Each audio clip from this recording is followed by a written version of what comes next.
Que el Señor les bendiga y les guarde en esta noche. Reciban un abrazo caluroso, amoroso, de parte de su iglesia hermana, la Segunda Iglesia Discípulos de Cristo de allí de Vega Alta, o como yo prefiero llamarla, la Iglesia Discípulos de Cristo de Vega Alta Pueblo, porque es la que estamos ahora mismo radicados allí. Quisiera pedirle a los hermanos y hermanas que nos acompañan en esta noche que se pongan en pie. Toda la sociedad de jóvenes que nos acompaña en la noche de hoy. Mire todos los jóvenes.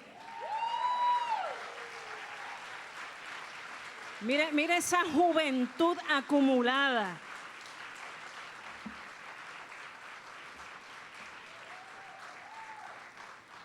Muchos de ellos ustedes los conocen incluso hasta mejor que yo, que llevan mucho tiempo residiendo en la zona y sirviendo al mismo Señor aquí en el área, y muchos de ellos han salido incluso de esta iglesia a apoyar la obra y a darle crecimiento a la obra del Señor allí en el casco del pueblo. Así que gracias a la juventud, a la hermana Gretchen por la invitación, y entendíamos de parte de Dios que oportunidades como estas hay que seguir propiciándolas en el cuerpo de Cristo. Mire, y suspendimos el culto en la iglesia local y nos movimos todos para acá. Amén, gloria a Dios. Entendiendo lo que el salmista nos decía, mira qué bueno y qué agradable es habitar los hermanos juntos y en armonía, porque allí envía Jehová bendición y vida eterna. Y en esta noche, al estar unánimes juntos en un mismo sentir, sabemos que Dios se seguirá manifestando en medio nuestro. Así que permítame hacer una breve oración para presentarnos delante del Señor en la exposición de la palabra. Señor, hemos orado, hemos cantado, hemos intercedido, hemos estado, Señor amado, delante de ti, adorándote y alabándote como tú mereces, Dios, porque solamente tú eres digno de toda la alabanza y de todo el honor. Y habiendo hecho, Señor, la devoción ante tu presencia, nos resta estar frente a tu palabra. Tu palabra que es vida y es verdad. Tu palabra que es inspirada por tu Espíritu, Señor amado, para transformar la vida de todos y todas, Señor amado, que se exponen a ella. Te suplicamos, Señor, que como hasta aquí has estado, tu Espíritu Santo se pasee en medio nuestro y hable a nuestras vidas. Y te prometemos, Dios, que al finalizar la experiencia en esta noche, tú te vas a llevar toda la gloria y toda la honra, Señor amado, porque tú eres nuestro Dios. En el nombre de Jesús. Amén. La primera experiencia que recuerdo en mi vida vinculada al fuego es la siguiente. Yo no sé cuántos aquí se acuerdan de una caricatura que la producía la Warner Brothers o los Looney Tunes, donde aparecía Bugs Bunny, Elmer, Fudge y otra serie de personajes que ni me acuerdo porque eso pertenece como que al siglo pasado. Y yo sé que ustedes son de Power Ranger para acá. Pues yo recuerdo muy niña haber visto uno de esos muñequitos de un pequeño indiecito que se pasaba con su arco y su flecha, y lo único que recuerdo es un episodio. Ella lo vio, ¿verdad? Mire, tuve que hacer una investigación en Google y descubrir que se llamaba Hiawatha. Y en uno de esos episodios, Hiawatha se le ocurre enviarle un mensaje de humo a otro indio que estaba en otra montaña. Y Hiawatha prendió una fogata, cogió un manto blanco y empezó a hacerle así, a aventarlo.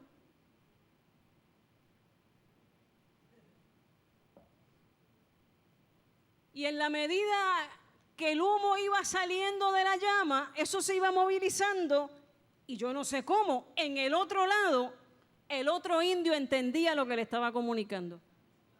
Mire, y a mí me pareció eso de lo más simpático.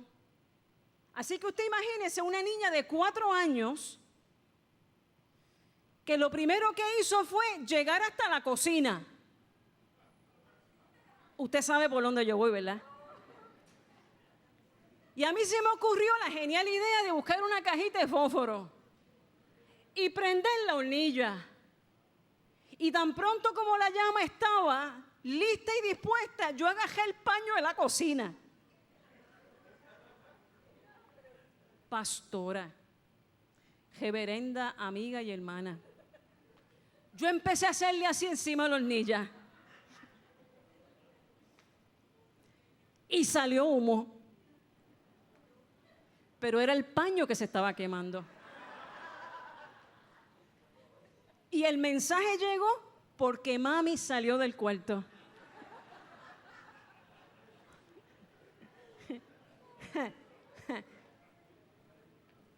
Ajá. Si usted quiere saber el final del testimonio, me lo pregunta al final del culto. Gracias a Dios, luego de esa experiencia, todo cambió. Y aprendí que el fuego tiene otros usos importantes en la vida. Aprendí que era importante para cocinar, para hacer fogates en los lugares apropiados. Y si en algún día tenía intención de mandar algún mensaje de humo, tenía que matricularme en algún curso para poder hacerlo bien. El tema de la campaña de la juventud de esta amada iglesia, te animo, te exhorto, te recomiendo, te pido que avives el fuego del don que está en ti, que te fue dado a través de la imposición de manos, dice el apóstol Pablo en 2 de Timoteo 1:6. Me parece que fue una invitación para el apóstol, para el joven discípulo Timoteo, y también se convierte en una invitación y un desafío para cada uno de nosotros en esta noche. Pero permítame ilustrar algunos detalles del contexto de este pasaje para que podamos entender la importancia del reclamo del apóstol a este joven, pidiéndole que avive el fuego del don de Dios. Usted sabe que esta carta pudiese parecerse incluso hasta un testamento.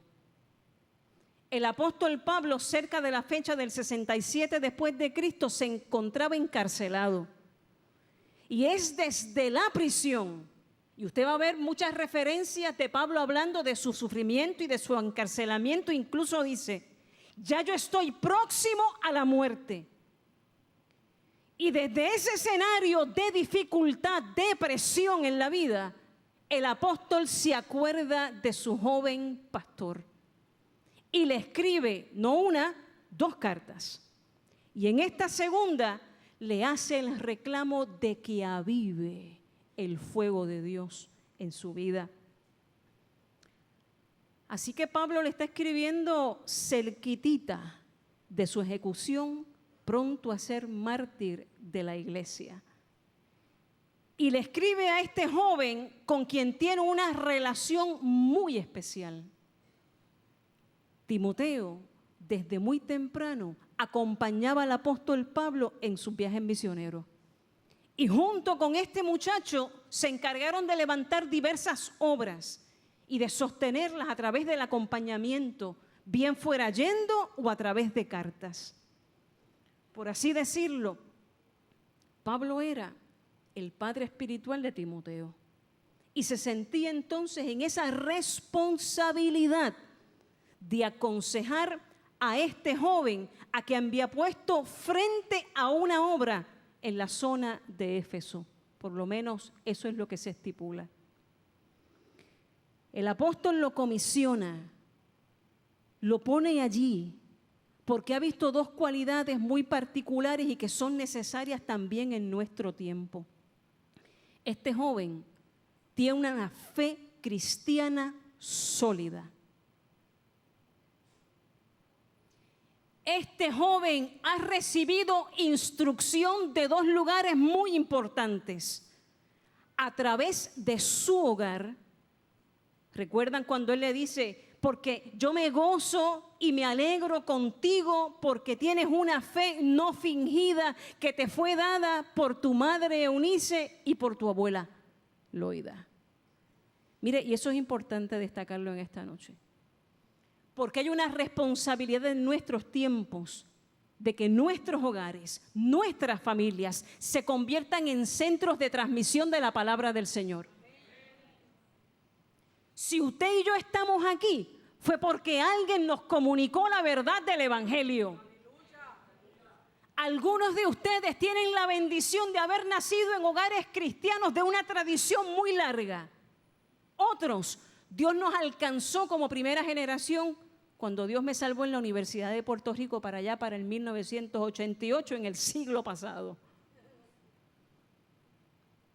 Pero es a partir de ese encuentro que yo tengo la responsabilidad de transmitir esa fe a los míos.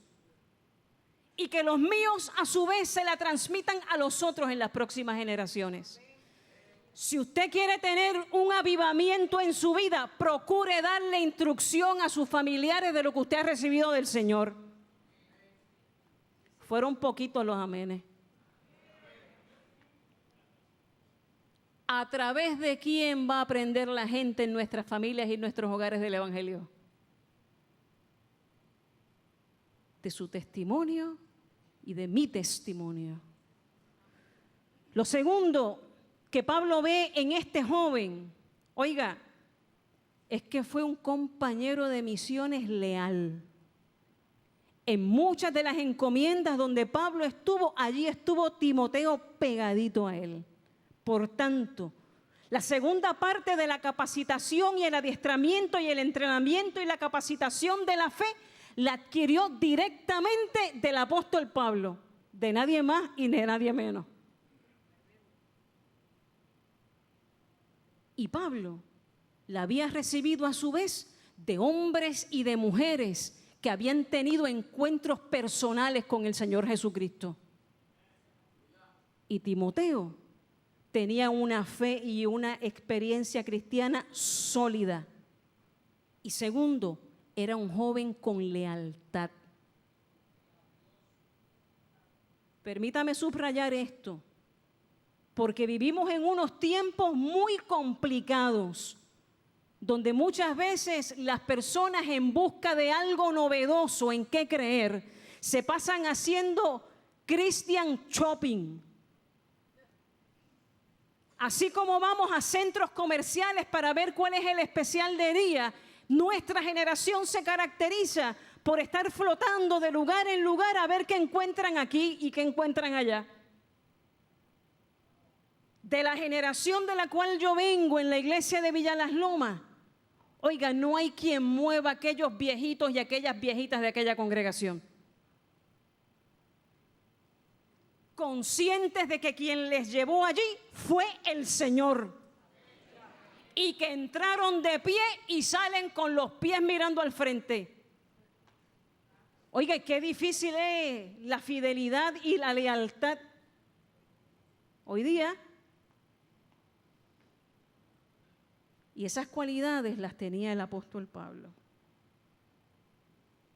Y eso no vino en una caja de Cracker Jacks. Eso no vino en una bolsita de cereales de la tienda. Eso vino de la experiencia de la educación en el hogar y del modelaje recibido de generación en generación. Interesantemente de mujeres.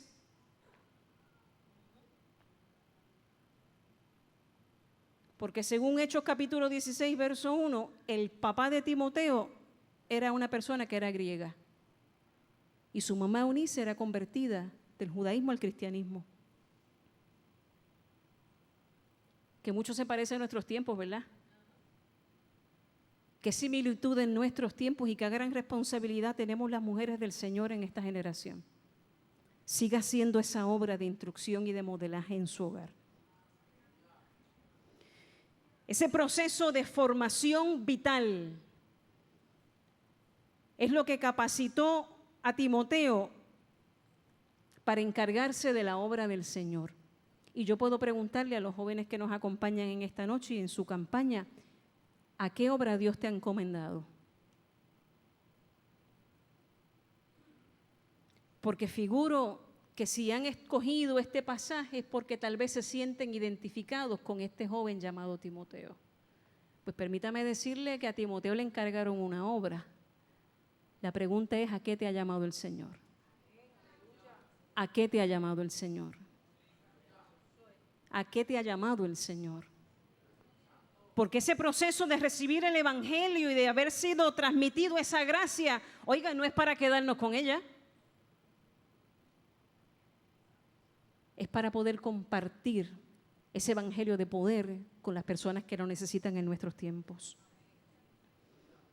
Y ese proceso de transformación y de formación cristiana fue lo que hizo posible que Timoteo se enfrentara a dos grandes retos.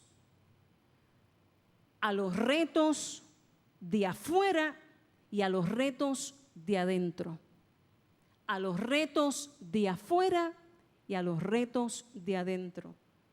De afuera, si es cierto que esta carta fue escrita por el apóstol Pablo, como entendemos lo fue, quiere decir que si a Pablo lo iban a ejecutar es que vivíamos en los tiempos de la gran persecución. Así que el ser cristiano y proclamar que se servía y se seguía a Jesucristo implicaba el tener que exponer tu vida.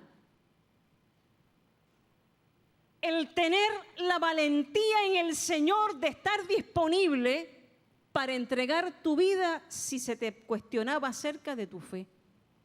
Eso fue lo que llevó al apóstol Pablo a la cárcel. No fue que se comió una lujoa.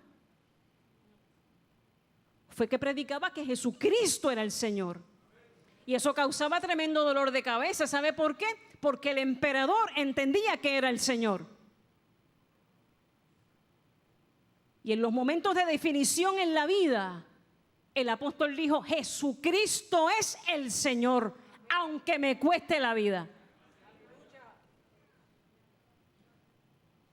Así que para Timoteo, la iglesia y quienes vivían en aquellos tiempos, ir a la iglesia era un dolor de cabeza. Porque si te veía el jefe y pertenecía al gobierno romano, te iban a chotear al otro día. Así que ese avivar el fuego del don de Dios en tu vida te daba el poder y la capacidad para poder enfrentar la persecución que podía llegar de afuera. Segundo, y los retos de adentro. Miren, la obra y la comisión que le dieron a este joven muchacho fue de poder enderezar la doctrina que se estaba predicando dentro de la iglesia. Porque habían falsos maestros que estaban comenzando a enseñar herejías. Esta iglesia pertenecía a Asia Menor, por tanto tenía influencia de todas las personas que estaban, pagano, cristiano, judío, griego, y sabrá Dios. Oiga, y cada cual venía con su receta de lo que era el evangelio. Y se había formado un arroz con habichuelas. ¿Verdad? Ojalá, porque eso se puede comer. Debí decir, como se dice en Caimito, un ajós con bicicleta.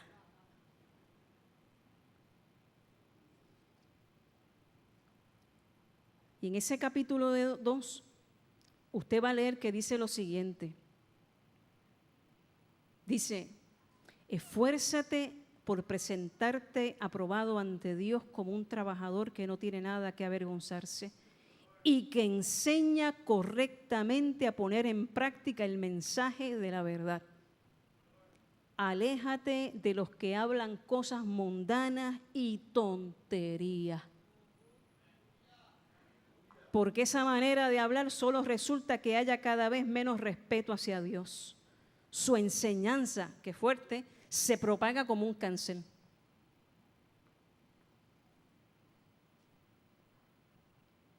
Y ahí menciona a dos señores, a Himeneo y a Fileto, que se habían apartado de la verdad diciendo que ya la resurrección se había dado.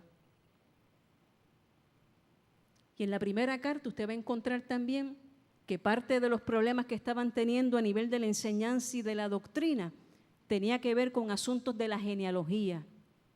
Que si Quirindongo le dio a Borondongo, que si Borondongo le dio a Bernabé, que si Bernabé le dio... Y si usted era primo de Borondongo se salvaba, pero si era primo de Quirindongo se perdía. Asuntos que tenían que ver con comida. Si te comes las papas es importante, pero si te las comes fritas te hace daño. Tienes que comértelas quizás. Asuntos de comida. Y en nuestra isla se vivió un tiempo donde eso daba mucho dolor de cabeza, con el asunto de la morcilla. Oiga, el requisito para ser salvo era saber si tú comías morcilla o no. ¿Y en qué salva eso? Así que los problemas que enfrentamos hoy, mire, eso no es nada nuevo. Había que trabajar con eso. Y el otro asunto tenía que ver con las cuestiones del casamiento, de quién se casa, quién no se casa, con quién se casa, por qué no se casa, si es que se casa. Y yo me imagino a Pablo en la cárcel. ¿Y qué tiene que ver eso con la salvación? ¿Qué tiene que ver eso con la esencia del evangelio? Que es que nosotros estábamos perdidos en pecado y que Dios tuvo misericordia de nosotros. Se encarnó en la figura de Jesucristo y nos salvó.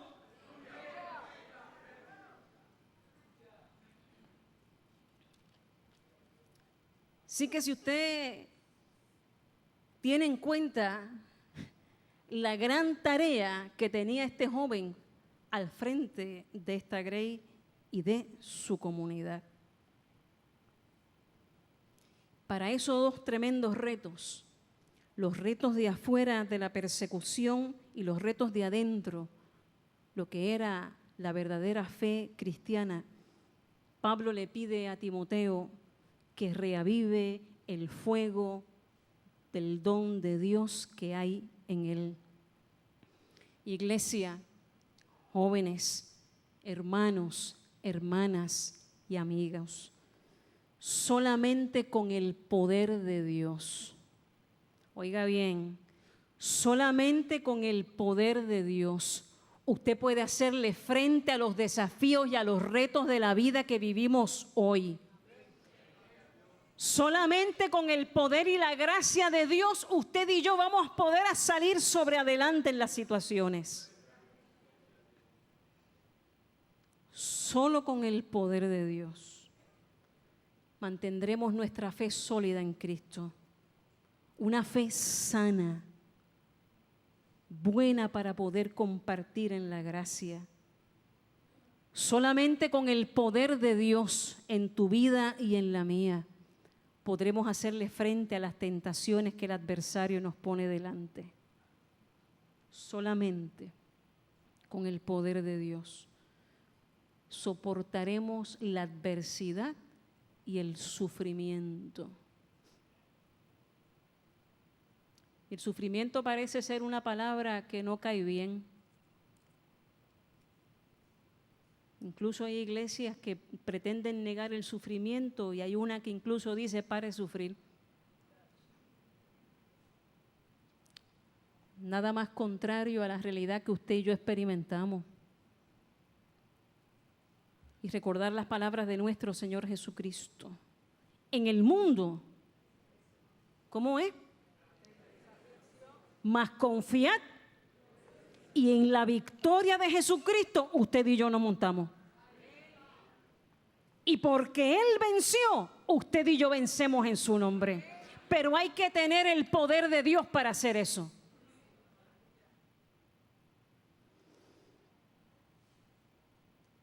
Pablo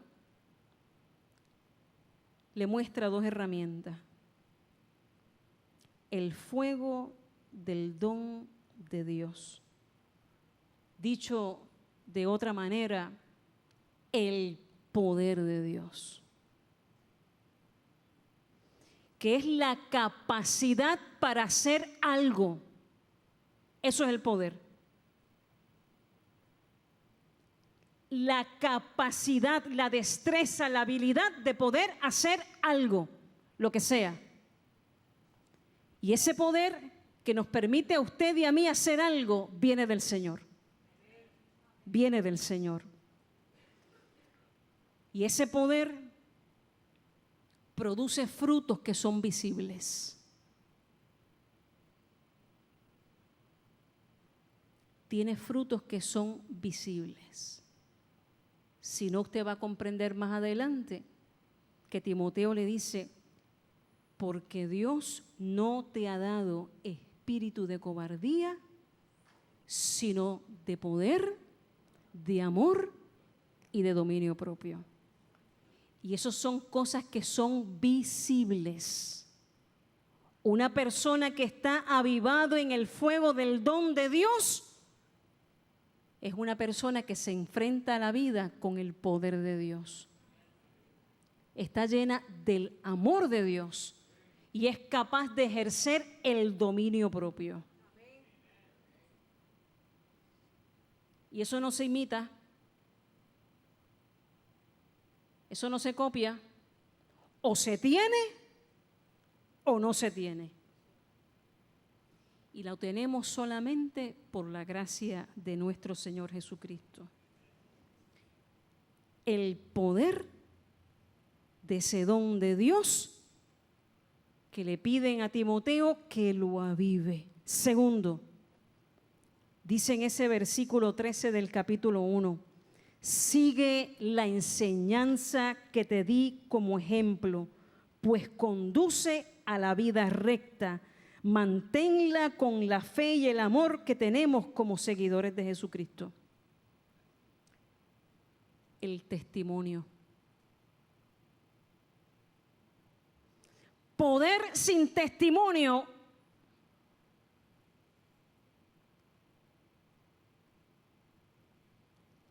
le falta una pieza. Y el poder de Dios, el carisma de Dios, el don de Dios, tiene que tener y tiene que exhibir un testimonio de rectitud.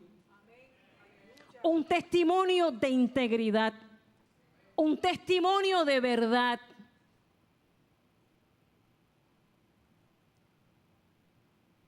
Poder sin testimonio está incompleto el asunto, mi amado hermano y mi amada hermana. Jesucristo lo dijo. Jesucristo no dijo, por los dones los conoceréis. Por la cantidad de dinero que tenga en la cuenta del banco los conoceréis. Por lo bien que fría el capurrias lo conoceréis. Por sus frutos los conoceréis. Y contra esto, mi amado hermano, dice luego en la palabra, no hay ley. Cuando a pesar de recibir odio usted ama, contra eso no hay ley. Cuando es vituperado y por encima de eso usted acompaña, contra eso no hay ley. El testimonio. Y estas dos herramientas, ese fuego de Dios y ese testimonio y ese modelaje son, a mi modo de entender, dos herramientas que necesitan mantenimiento constante. Permítame ilustrárselo de la siguiente manera. Se cuenta de un leñador que fue contratado para dar servicio en un bosque y poder cortar todos los árboles que pudiera y así poder vender esos árboles para hacer casas, barcos, etc. Y ese joven leñador tomó su hacha y ese primer día la moló y se fue a cortar el palo. Y el primer día, pastora, tumbó 30 palos. El segundo día, 25 palos. El tercer día, 15. El cuarto llegó a 7. Y lo llamó el dueño del aserradero. Y le dice, oiga, venga acá. Ha habido como que una baja en su producción. Usted empezó cortando 30 palos y de repente hoy me rinde solamente 7. Y él le dice, bueno, yo no sé qué es lo que pasa porque yo tengo la misma hacha. Y el dueño le pregunta, oiga, ¿y hace cuánto usted no la fila? Yo la fila el primer día, y el segundo, y el tercero, y el cuarto. Es decir, que ese fuego de Dios hay que darle mantenimiento todos los días. Todos los días. Si usted y yo dependemos de un culto en la semana para mantener una comunión con Dios y mantenernos avivados, se nos va a embotar el hacha.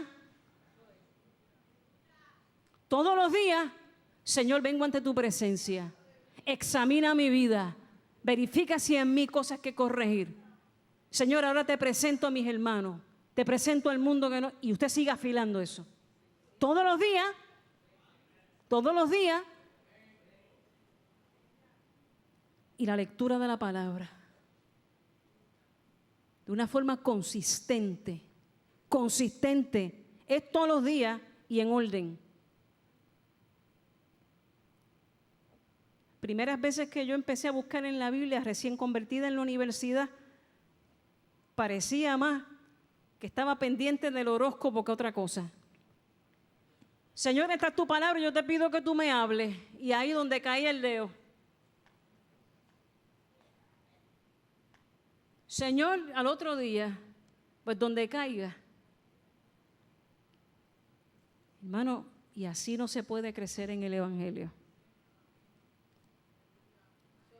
Hay que afilar la vida espiritual con una lectura consistente de la palabra del Señor. Con un orden para que usted y yo podamos entender de lo que está tratando, lo que estamos leyendo. No leer un salmo de aquí y agarrar un versículo de Gálatas por acá y luego segunda de Crónicas por allá. Que ciertamente Dios nos puede hablar, pero Dios es un Dios de orden. Ese mantenimiento de esa herramienta es lo que el apóstol Pablo le llama aquí el avivar. Que cuando uno va a verificar su significado, lo que implica es volver a darle vida. Avivar es volver a darle vida. Y si significa eso, por deducción lógica, quiere decir que ese don se estaba como que apagando. Y hay que volverle a dar vida y vida. ¿Cuántos aquí han tratado de hacer un barbecue con un solo carbón? Posible. Una fogata con 4 palos nada más. Y tan pronto como empieza a menguar el fuego, ¿qué es lo que hay que hacer? Usted le tiene que echar más carbón, tiene que echarle más leña, tiene que oxigenarlo para que eso vuelva a crecer. Avivar es volver a darle vida a lo que una vez la tenía. Y como decía el joven que estaba testificando, oiga, perseverar en estos días no es fácil. Y ante la dificultad, ante la crítica, ante la persecución, ese avivamiento y ese don se nos va como que. Y si prendemos las noticias y nos dicen que viene la Junta Fiscal y que nos van a hacer una promesa, oiga, eso empieza como que. Y si te dicen que te van a dar un aumento en la luz, eso empieza como que.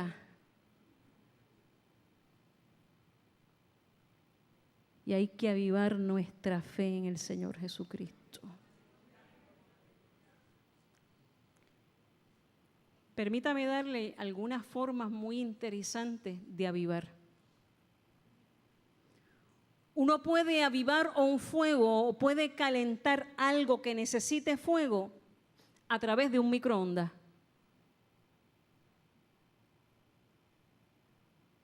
Usted tiene una comida, la desea calentar para podérsela comer, la puede poner al microondas.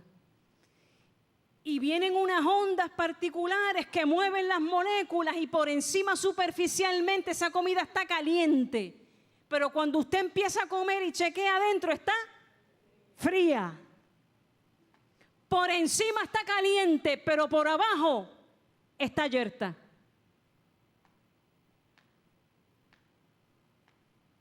Y a veces pretendemos que la experiencia de avivar no sea tipo microondas. Ahí 5 minutos, va, rápido. Dale 2, rápido. Y en estos tiempos, donde no hay paciencia, donde lo queremos todo automático, que usted ya no se sienta a comer, sino que tiene que pasar por un servicarro e ir comiéndose las papitas en una luz y el hamburger en otra luz. También. Rápido. Y en el Señor, usted no puede poner su comunión con Dios en un microondas. Ni adelantar las cosas. La segunda forma de avivar un fuego es utilizando un acelerante. Gracias a Dios yo no hago barbecue. Porque las primeras veces que intenté hacerlo, le echaba de ese líquido por encima del carbón y se encendía y se apagaba y le echaba más líquido y se encendía. Y eso es un acelerante. El problema era que al terminar de comerse el pollo, aquello lo que sabía era gasolina.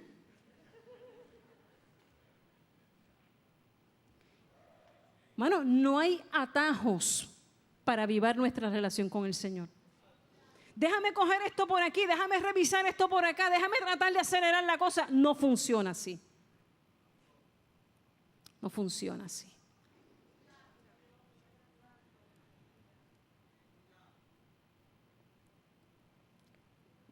Por último, hay lo que yo le llamo los fuegos extraños. Permítame explicarlo. Son experiencias que a veces se dan en nuestra vida o que las vemos en la vida de otras personas, que se ha convertido en nuestro tiempo en un espectáculo, en una exhibición.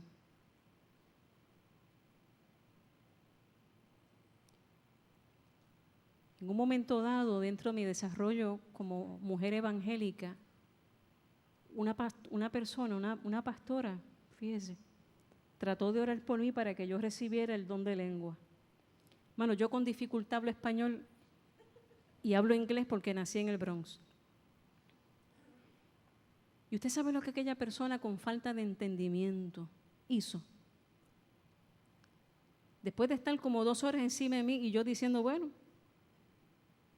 me dice, chica, empieza a decir alaba muchas veces hasta que se te enrede la lengua.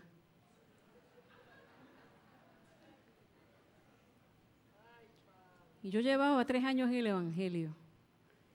Y si no hubiera sido porque el amor de Dios me estaba cubriendo, yo me hubiera apartado del Señor. Porque lo que aquella persona me estaba tratando de enseñar es que tú puedes fingir los dones del Espíritu. Y eso es una herejía. Y tenemos que tener mucho cuidado con esto y discernir los asuntos en el Espíritu. Porque el don que Dios me ha dado a mí no me lo ha dado para exhibir ni para creer que soy superior a los demás. El don de Dios, Dios nos los da para que su nombre sea glorificado y que su obra crezca. Para que a través de ese don el otro se edifique y con el don del otro me edifico yo. Pero no es para ser como los nenes chiquitos, upi, upi, yo tengo paleta y tú no.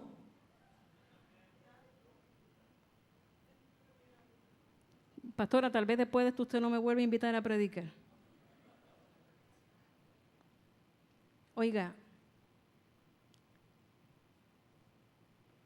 porque son como las Alka-Seltzer, mucha espuma y poco contenido. tenemos que vivir vidas de contenido en el Señor.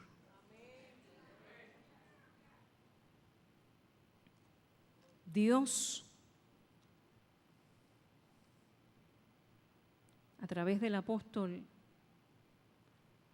le pide al joven Timoteo que avive esa comunión con Dios, que es lo que hace que usted y yo vivamos avivados en Él.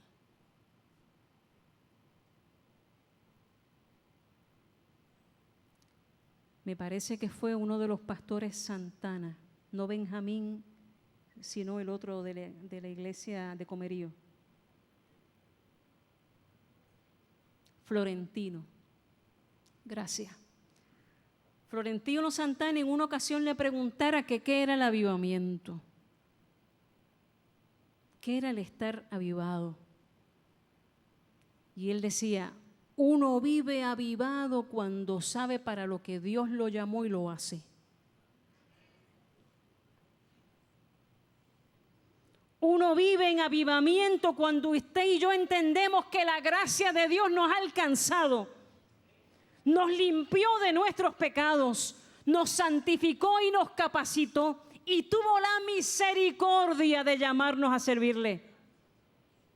Y cuando comprendemos eso y servimos en el don que Dios le ha dado a cada uno, vivimos avivados.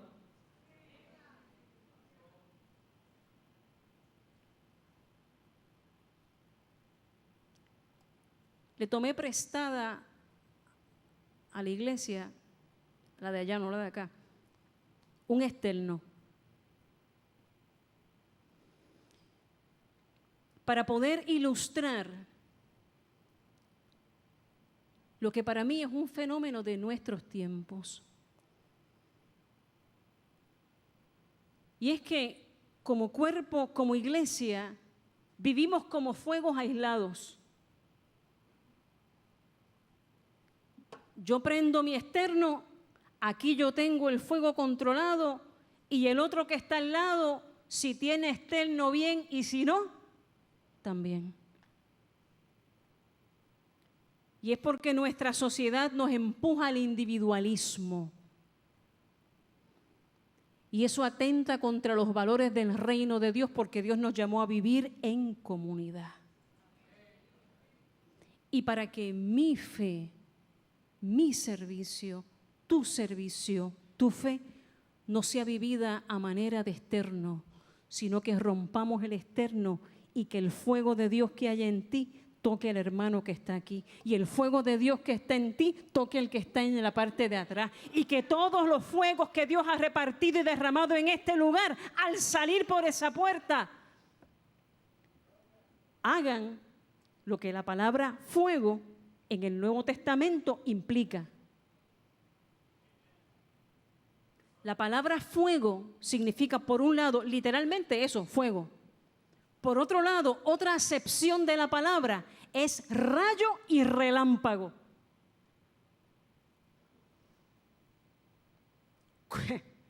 Cuando usted y yo tenemos experiencias con Dios, oiga, eso es como un rayo que nos toca y que a algunos nos hace llorar, a otros los hace danzar, otros hablan lengua, otros entran en un descanso, pero es algo que toca tu vida y te sacude.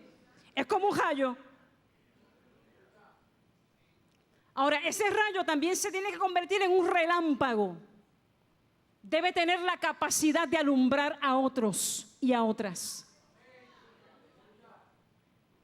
Avivar el fuego del don de Dios es que en esa comunión con Dios tú vivas de continuo en la presencia del Señor y que su Espíritu Santo te toque y te transforme. Y que tu vida y mi vida alumbre el camino para que otros y otras alcancen esta salvación que usted y yo disfrutamos de una forma especial. Jóvenes e iglesia de Vega Alta 1 y de Vega Alta 2, pregunto yo, porque el apóstol no me aclara ni le aclara a Timoteo cuál es el don que él tiene que avivar.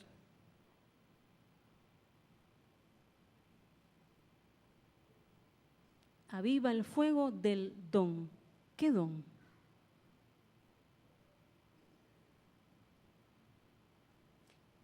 El don que Dios haya derramado sobre ti. Si es el de predicar, el de predicar. Si es el de enseñar, el de enseñar. Si es el de orar para la sanidad de los enfermos, el don de sanidad. Si es el don del servicio, el servicio. Si es el don de evangelizar, el evangelizar. Si es el don de ser generoso, sé generoso. Si es el de administrar, administra.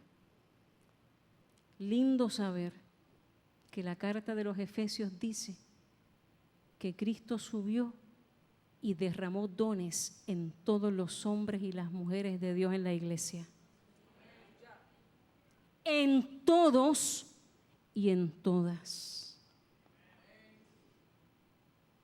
Sí que tal vez usted no lo sepa, pero Dios ha puesto un don en usted. Y es a través del fuego de la vida de la comunidad de iglesia, a través del testimonio, de la lectura bíblica y del consejo sabio de la figura pastoral y de los líderes, que usted va a descubrir cuál es su don. Y el que sea, usted pueda avivarlo sirviendo al Señor. Que Dios les bendiga, que Dios les guarde y que Él sea avivado en sus corazones y en mis corazones el don que Dios nos ha dado a cada uno de nosotros. Pastora, gracias. Iglesia, gracias.